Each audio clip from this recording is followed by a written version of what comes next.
ரிஷபம் ராசி, நீங்கள் ஒரு ஆலமரம் மாதிரிங்க. எப்படின்னு தெரியுமா? ஆலமரம் மெதுவாக தான் வளரும். ஆனால் ஒரு தடவை வேரூன்றி நின்றுச்சுன்னா அந்த ஆலமரத்தை யாராலுமே அசைக்க முடியாது. எவ்வளோ வெயில் வந்தாலும் சரி, அது நிழலை மட்டும்தான் தரும். எல்லாருக்குமே பாதுகாப்பை தரக்கூடியது ஆலமரம். அதுபோல தாங்க இந்த ரிஷபராசிக்காரங்க நீங்களுமே. நீங்கள் பாருங்கள், வேகமாக ஓட மாட்டீங்க, ஆனால் உங்களோட முன்னேற்றம் நிச்சயமாக உங்கள் வாழ்க்கையில் உண்டாகும். நீங்கள் ஒரு தடவை ஏதாவது ஒரு விஷயத்தை பற்றி முடிவு பண்ணிட்டீங்க அப்படின்னா அந்த முடிவை யாருக்காகவும் மாற்றிக்க மாட்டீங்க. முன் வச்ச கால யாருக்காகவும் பின்வாங்கவும் மாட்டீங்க. இந்த ரிஷபத்தோட மனசு அப்படிங்கிறது ரொம்பவுமே நிலையானதாக இருக்கும். அந்த மனசை அவ்வளோ சீக்கிரம் யாராலுமே உடைக்க முடியாது. மனசுக்குள்ள கஷ்டம் இருந்தாலுமே வெளியில் நீங்கள் அதை காட்டிக்க மாட்டீங்க. உங்களை நம்பி யார் நிற்கிறாங்களோ அவங்களுக்கு ஒரு பெரிய ஆதாரம் போல் ரிஷபராசிக்காரங்க உங்களோட வாழ்க்கையில் செயல்படுறீங்க. ஆமை வேகமாக ஓடாது, ஆனால் அது நின்னும் போகாது இல்லையா? அதனால தான் கடைசியில் அது ஜெயிக்குது. அதுபோல தான் இந்த ரிஷபராசியுமே. நீங்கள் வேகமாக இல்லைனாலுமே உங்களோட நிலைத்த தன்மை, பொறுமை உங்களுக்கு ரொம்பவுமே பலமாக அமையுது. மெதுவாக போனாலும் உறுதியாக சென்றால் வெற்றி ரிஷபம் உங்களுக்கு தாங்க. இதை மட்டும் நினைவில் வச்சுக்கோங்க. இந்த ரிஷபராசி விழுந்தாலுமே மீண்டு எழுந்து நிற்கிற சக்தி உங்ககிட்ட அதிகமாக இருக்குது. அதுதான் உங்களை மற்றவங்க கிட்ட இருந்து வேறுபடுத்தியும் காட்டுது. கண்டிப்பாக உங்களோட வாழ்க்கையில் ஒரு உயர்வான நிலை ஏற்படும். அந்த உயர்வு எப்போ அப்படின்னு தெரிஞ்சுக்கணுமா? இந்த பதிவை ஸ்கிப் பண்ணாமல் முழுமையாக பாருங்கள். இந்த பதிவில் இந்த வாரம் ஏற்பட்டிருக்கக்கூடிய கிரக சூழல் உங்கள் வாழ்க்கையில் என்ன மாதிரியான அமைப்பை ஏற்படுத்துது அப்படிங்கிறதையும், இந்த மாற்றங்கள் உங்களோட வாழ்க்கையில் என்ன மாதிரியான தாக்கத்தை ஏற்படுத்தும் அப்படிங்கிறதையும் தான் நாம் இப்போ விரிவாக பார்க்க போகிறோம். வாங்க அதை பற்றி நாம் இப்போ முழுசாக ஒரு பதிவை பார்க்கலாம். இந்த ரிஷபம் அப்படின்னு பார்க்கும்போது நீங்கள் எடுத்து செய்கிற எந்த ஒரு விஷயத்தையுமே பாதியில் விட மாட்டீங்க. ஆமாம் தானே? அப்படி விட்டுட்டு போகிறது உங்களுக்கு பிடிக்கவும் பிடிக்காது. மற்றவங்க என்னால் இந்த வேலையை செய்ய முடியல அப்படின்னு சொல்கிற வேலையை கூட சிறப்பாக செஞ்சு முடிப்பீங்க. இதுதான் உங்களுக்கு ஒரு மிகப்பெரிய ஸ்ட்ராங்கான பலமாகவும் இருக்கும். ஆனாலும் உங்கள் வாழ்க்கையில் சில நேரம் கஷ்டம் வருது. அது ஏன் வந்தது அப்படின்னு யோசிச்சுருக்கீங்களா?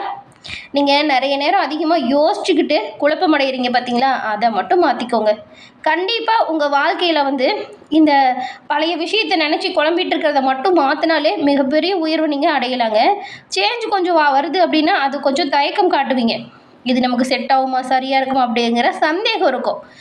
உண்மையை சொல்லணும் அப்படின்னு பார்த்தா அது சந்தேகம் கிடையாது, பயம். இந்த பயம் உங்களோட முன்னேற்றத்திற்கு எப்பவுமே பெரிய தடையாக இருக்குது. இதை மட்டும் மாற்றிக்கிட்டா கண்டிப்பாக நன்மை நீங்கள் எல்லா வகையிலுமே பெறலாம்.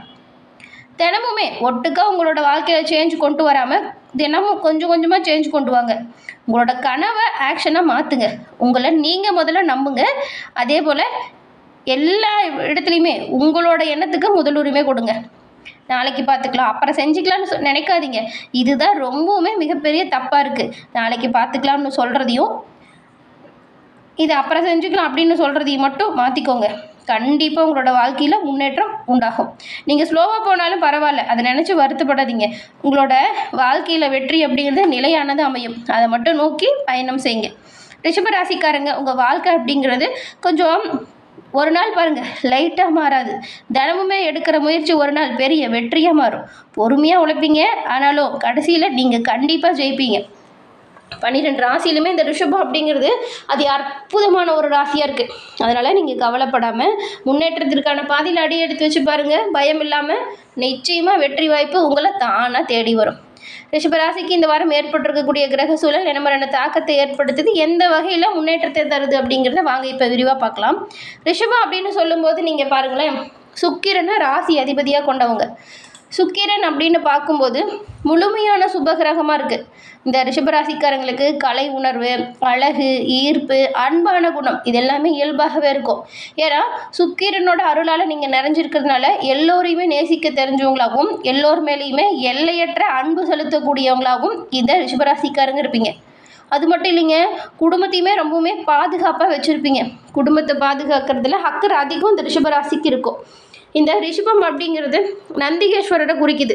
அதனால் நீங்கள் பிரதோஷ காலத்தில் நந்தி தேவரை வழிபடுவதால் உங்களோட வாழ்க்கையில் எல்லா வகையிலுமே யோகத்தையும் அதிர்ஷ்டத்தையும் நீங்கள் பெற முடியும். ரிஷபராசிக்காரங்க பிரதோஷ நாளில் இந்த நந்தி பகவான் வழிபாட்டை தொடர்ந்து செஞ்சுட்டு வாங்க. நன்மை, நல்ல ஒரு உயர்வு வரும்.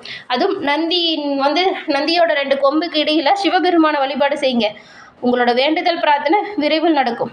இப்போ கூட சிவபெருமான மனசார நினச்சிட்டு ஓம் நம சிவாயா போற்றி அப்படிங்கிற மந்திரத்தை நம்ம சேனல் கமெண்ட் பாக்ஸில் 3 முறை பதிவு பண்ணுங்கள். சிவபெருமானின் அருளால் உங்கள் வாழ்க்கையில் சிறப்பான உயர்வு, நன்மை இது எல்லாமே கிடைக்கும். உங்களுக்கு வாழ்த்துக்களையும் உங்களுக்காக இறைவன்கிட்ட நாங்கள் பிரார்த்தனையும் செஞ்சுக்கிறோம். அதே போல் தாங்க உங்கள் சுய ஜாதக கணிப்பை நீங்கள் எளிய முறையில் கணிக்க விரும்புகிறீங்க அப்படின்னா டிஸ்கிரிப்ஷனில் பாருங்கள், ஜோதிடரோட நம்பர் கொடுத்துருக்கோம். நீங்கள் அந்த நம்பருக்கு ஃபோன் பண்ணாலே போதும். எளிய முறையில் உங்கள் ஜாதக அமைப்பை தெரிஞ்சுக்கலாம். இதனால் நல்ல ஒரு உயர்வை நீங்கள் எல்லா வகையிலுமே பெறலாம்.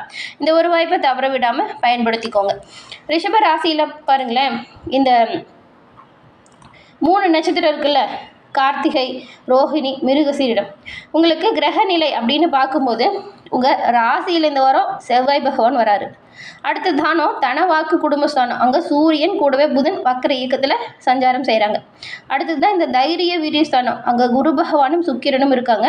அடுத்து சுகஸ்தானத்தில் கேதுவும், தொழில் ஸ்தானத்தில் ராகுவும், லாபஸ்தானத்தில் சனி பகவானும் இருக்கக்கூடிய ஒரு நிலைகளில் இந்த வாரம் கிரக சூழல் அமைஞ்சிருக்கு. இந்த சூழல் உங்களோட வாழ்க்கையில் என்ன மாதிரியான மாற்றத்தை ஏற்படுத்துது அப்படின்னு தான் தெரிஞ்சுக்க போகிறோம். இப்போ சொன்னோம் இல்லையா, அந்த கிரக சூழலை பொறுத்த வரைக்கும் பார்த்தா உங்கள் ராசியில் யார் இருக்கிறாங்க? செவ்வாய் பகவான் ராசியில் வரும்போது எல்லா விஷயத்துலையுமே நீங்கள் கவனமாக தான் இருக்கணும். அளவுக்கு மீறாமல் இருக்கிறது நல்லது. ஆனாலும் பாருங்கள், ரொம்ப நாளாக நினச்சிட்டு இருந்த ஆடம்பர பொருள் சேர்க்க இப்போ உங்களுக்கு கிடைக்கிது.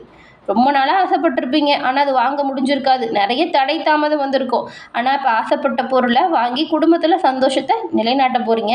உங்கள் தொழில் வியாபாரம் கூட இப்போ கொஞ்சம் நல்லா இருக்குன்னு சொல்லலாம். எப்படின்னா, இது வரைக்கும் கொஞ்சம் மெத்தனமான போக்கை கொண்டிருக்கும். நீங்கள் நிறைய உழைச்சிருப்பீங்க, அதில் எந்த ஒரு முன்னேற்றமும் இருக்காது. என்னடா இப்படி இருக்குது அப்படிங்கிற ஒரு குழப்பம் உங்களுக்குள்ளே இருந்திருக்கும் இல்லையா? தொழில் வியாபாரத்தில் இருந்த மெத்தனை போக்கு இப்போ நீங்குது. தொழில் வியாபாரம் சூடு பிடிக்குது, வேகம் பிடிக்குது. அதனால் இந்த காலகட்டத்தை நீங்கள் சரியாக பயன்படுத்திக்கிறோம். எப்படின்னு நினைக்கிறீங்களா? கரெக்டாக நிறைய வியூகத்தை அமைச்சு தொழில் வியாபாரத்தை சிறப்பு வைக்கலாம். நிறைய சலுகைகள் கொடுங்க, அதை கரெக்டாக நீங்கள் பயன்படுத்தணும். அதே போல் வச்சுருக்கிற பொருட்களை தரமான பொருட்களாக வச்சுக்கோங்க. வாடிக்கையாளர்கள்கிட்ட கோவப்படாதீங்க, நிதானமாக பேசுங்க. தொழில் விஷயமா நீங்கள் திடீர்னு வெளியூர் போகிற மாதிரியான சூழல் கூட வரும். நீங்கள் எதிர்பார்க்கிற ஆர்டர் கொஞ்சம் கிடைக்கிறதுக்கு தாமதம் வருங்க, ஆனால் கிடைக்கும். தாமதம் மட்டும் கொஞ்சம் வரலாம். உத்தியோகத்தில் இருக்கிறவங்க, நீங்கள் இது வரைக்கும் செஞ்ச சிறப்பான செயலுக்காக உங்களோட பொறுப்பு இப்போ அதிகரிக்கும். புதிய பொறுப்பு கிடைப்பதற்கான வாய்ப்பு கூட இருக்குது. அதனால் நன்மையும் நல்ல ஒரு உயர்வும் ஏற்படும் யோகம் இந்த ரிஷபத்துக்கு இந்த மாதம் அமையுது. மேல் இடத்திலிருந்து பொறுப்பு கொஞ்சம் உங்களுக்கு அதிகமாக இருக்கும். கொடுக்குற பொறுப்பை சிறப்பாக செஞ்சாலே போதுங்க, நல்ல ஒரு உயர்வையும் நன்மையும் நீங்கள் எல்லா வகையிலும் பெறலாம். குடும்பத்தை பொறுத்த வரைக்கும் குடும்பத்தில் இப்போ திருப்தியான சூழல் உருவாகுது. வீட்டுக்கு தேவையான பொருட்களை வாங்கிறதுல கொஞ்சம் செலவு வரலாம். வீடு, மனை இதில் முதலீடுகள் செய்யலாமா அப்படிங்கிற ஆர்வம் வரும். புதுசாக நிலம் வாங்கணும் அப்படிங்கிற எண்ணம் கூட வரும். தொழில் வியாபாரம் சிறப்பாக இருக்கிறதுனால லாபம் சிறப்பாக இருக்குது. நீங்கள் இதை எப்படி பயன்படுத்தலாம் அப்படின்னு பார்த்தா, கடந்த காலத்தில் கடன் பிரச்சனையால் தவிச்சு வந்த நீங்கள் கடன் பிரச்சனைந்து விடுபட்ட யோகமாக மாற்றலாம். ஆமாங்க, கடன் அடைக்கிறதுக்கு முக்கியத்துவம் கொடுங்க. அடுத்து எதிர்காலத்துக்காக சேமிக்க தொடங்குறது புத்திசாலித்தனமான ஒரு விஷயம். இது ரெண்டையும் செய்கிறவோ உங்கள் வாழ்க்கை கண்டிப்பாக சிறப்பாக இருக்கும். வீட்டுக்கு தேவையான பொருள் வாங்கும் பொழுது நீங்கள் எது அத்தியாவசியமோ அதுக்கு முக்கியத்துவம் கொடுங்க. அனாவசிய செலவை தவிர்க்க பாருங்கள். நீங்கள் எதிர்பார்க்குற எல்லா வகையிலுமே செல்வ சேர்க்கையை பெறலாம். அதுவும் பெண்களுக்கு அமோகமான ஒரு வாய்ப்பு. நினச்சது நடக்கும், தொட்டது தொடங்கும். குடும்பத்தோட அன்பும் ஆதரவும் பக்கபலமாக இருக்கும். நீங்கள் எதிர்பார்த்த செல்வ சேர்க்கையை இந்த வாரம் சிறப்பாக பெறலாம். சேமிக்க தொடங்குங்க. உங்கள் சேமிப்பு உயரக்கூடிய காலகட்டம் இது. கலைத்துறையில் இருக்கிற நீங்கள் எல்லா விதத்துலேயுமே ஒரு திறமையை வெளிக்காட்டும் பொழுது நன்மை, நல்ல ஒரு வாய்ப்பு இதெல்லாம் பெறுவீங்க. உங்கள் திறமைக்கேற்ற அங்கீகாரம் இப்போ கிடைக்கும். கலைத்துறையில் இருக்கிறவங்க எல்லோரையுமே எளிதில் வசீகரிக்கும் திறமை அதிகரிக்கும். நிறைய வாய்ப்புகளை நீங்கள் பெறுவீங்க. செல்வ நிலையில் மேலோங்கக்கூடிய அமைப்பு இருக்குது. சுக்கிரனோட சஞ்சாரம் அருமையாக இருக்குங்க. அதனால் நீங்கள் இந்த வாய்ப்பை சரியாக பயன்படுத்திக்கணும். அரசியல் துறையில் இருக்கிறவங்களுக்கு உங்களோட செயல்களுக்கு இது வரைக்கும் முட்டுக்கட்டை போட்டு வந்தவங்க உங்களை விட்டு தானாக விலகிடுவாங்க. இதுவே உங்களுக்கு பெரிய ஒரு ஆனந்தத்தை தரும். உங்கள் மேலதிகாரிகள் உங்ககிட்ட பக்குவமாக நடந்துப்பாங்க. முட்டுக்கட்டை போட்டவங்க யார் அப்படிங்கிறத நீங்கள் கண்டுபிடிப்பீங்க. பெரும்பாலும் உங்கள் ரகசியத்தை யாருக்கிட்டையும் சொல்லாதீங்க. தொண்டர்களோட பலம் உங்களுக்கு பக்கபலமாக இருக்குது. மாணவர்களை பொறுத்த வரைக்கும் கல்வியை பற்றின மனக்கவலை இப்போ உங்களை விட்டு நீங்குது. பயங்கள் நீங்கி நீங்கள் ரொம்பவுமே சந்தோஷமாக உங்கள் படிப்பை தொடங்க போகிறீங்க. இப்போ வந்து கரெக்டாக படிப்பு விஷயத்தில் கவனம் செலுத்தினா நன்மை பெறலாம். இந்த சூழல் நிறைய ஞாபக சக்தியை உருவாக்கக்கூடிய தன்மையில் இருக்குது. அதனால் இந்த காலகட்டத்தை சரியாக பயன்படுத்திக்கிட்டு படிங்க. படிப்பு உங்களோட வாழ்க்கையில் கண்டிப்பாக உயர்வு ஏற்படுத்தும். எல்லா வகையிலுமே சிறப்பான யோகம் இருக்குது. ஆசிரியர் பெற்றவங்களோட ஒரு அன்பும் அரவணைப்புமே உங்களுக்கு பக்கபலமாக இருக்கிறதுனால படிப்பு விஷயத்தில் கவனத்தை சிதற விடாதீங்க. கார்த்திகை நட்சத்திரக்காரங்களுக்கு இந்த வாரம் நீங்கள் பாருங்கள், இந்த சோம்பேறித்தனம் கொஞ்சம் உங்களுக்கு வரும். அந்த சோம்பேறித்தனத்தை மட்டும் விட்டுடுங்க. அதை விட்டுட்டு உழைக்கிறதுல முயற்சி செய்யுங்க. உழைப்பு கண்டிப்பாக வெற்றி பாதைக்கு உங்களை கொண்டு செல்லும். இந்த ஒரு சூழல் பாருங்கள், சோம்பேறித்தனம் மட்டும்தான் பிரச்சனையை கொடுக்குது. மற்றபடி அறிவுத்திறன் அதிகரிக்குது. உங்களோட பேச்சு கூட மற்றவங்கள மயக்கிறது போல் இருக்கும். பேச்சால் உங்களுக்கு தேவையான அனைத்து விஷயத்தையுமே சாதிச்சுப்பீங்க. ருசியான உணவு உண்பதற்கான வாய்ப்பு இருக்குது. உங்களுடைய சாமர்த்தியமான புத்திசாலித்தனத்தால் உங்களுக்கான காரியங்களை சிறப்பாக செய்து வெற்றி நிலையை பெறக்கூடிய அமைப்பும் இருக்குது. இந்த காலகட்டத்தை சரியாக பயன்படுத்திக்கிட்டீங்கன்னா கார்த்திகை நட்சத்திரக்காரங்களுக்கு அமோகமான வெற்றி வாய்ப்பாக இருக்கும். அடுத்து பாருங்கள், ரோஹிணி நட்சத்திரக்காரங்களுக்கு இந்த வாரம் வளர்ச்சிக்காக சில திட்டங்களை நீங்கள் செயல்படுத்தக்கூடிய ஒரு வாரம். பண வரத்துமே நல்லாயிருக்கு. உங்கள் செயல்திறமை அதிகரிக்குது. பயணங்கள் திடீர்னு வர மாதிரி இருக்கும். பயணங்களுமே நன்மை தரும். மனசில் பாருங்கள், இது வரைக்கும் இருந்த கவலை நீங்கி நிம்மதி ஏற்படக்கூடிய சூழல் உருவாகுது. சுற்றத்தோட வருகை இல்லத்தில் இப்போ ஏற்படும். உங்கள் நண்பர்களால் கூட மகிழ்ச்சியான செய்தி ஒன்று வந்து சேரும். உங்களுடைய இனிமையான வார்த்தைகளால் கூட சிக்கலான காரியத்தை மிகவும் எளிமையாக செஞ்சு முடிக்கக்கூடிய ஒரு அமைப்பு இப்போ இருக்குது. பெரும்பாலும் கோபத்தை விட்டுட்டு சுமூகமாக எந்த ஒரு விஷயத்தையும் பேசி தீருங்க. நன்மை, நல்ல ஒரு உயர்வு எல்லா வகையிலுமே வந்து சேரும். அடுத்து பாருங்கள், மிருகசீரிடம். இந்த வாரம் வீண் அலைச்சல் கொஞ்சம் இருக்குங்க. மற்றவங்க உதவியால் காரிய அனுகூலத்தை பெறுவீங்க. பகைகள் ஏற்படும் பொழுது கூட வெற்றி வாய்ப்பு உங்களுக்கு வரும். பணவரத்து நல்லா இருக்குது. கையிருப்பு இதனால் அதிகரிக்குது. இது வரைக்கும் இருந்த தொல்லை தானாக நீங்குது. நீண்ட தூர பயணம் லாபத்தை தரும். மனசில் தைரியம் தன்னம்பிக்கை உருவாகுது. சுக்கிரனோட சஞ்சாரத்தால் உங்களுக்கு வாக்குவன்மை ஆதாயத்தை ஏற்படுத்துது. நீங்கள் இந்த வாரம் எல்லா வகையிலுமே நன்மை கிடைக்க முருகப்பெருமான செவ்வாய்க்கிழமையில் வணங்கி வருவதால் மன கஷ்டம் தீரும். எதிர்ப்புகள் விலகும். எதிர்கார்த்த காரிய வெற்றி முருகனின் அருளால் நீங்கள் இந்த வாரம் பெற முடியும்.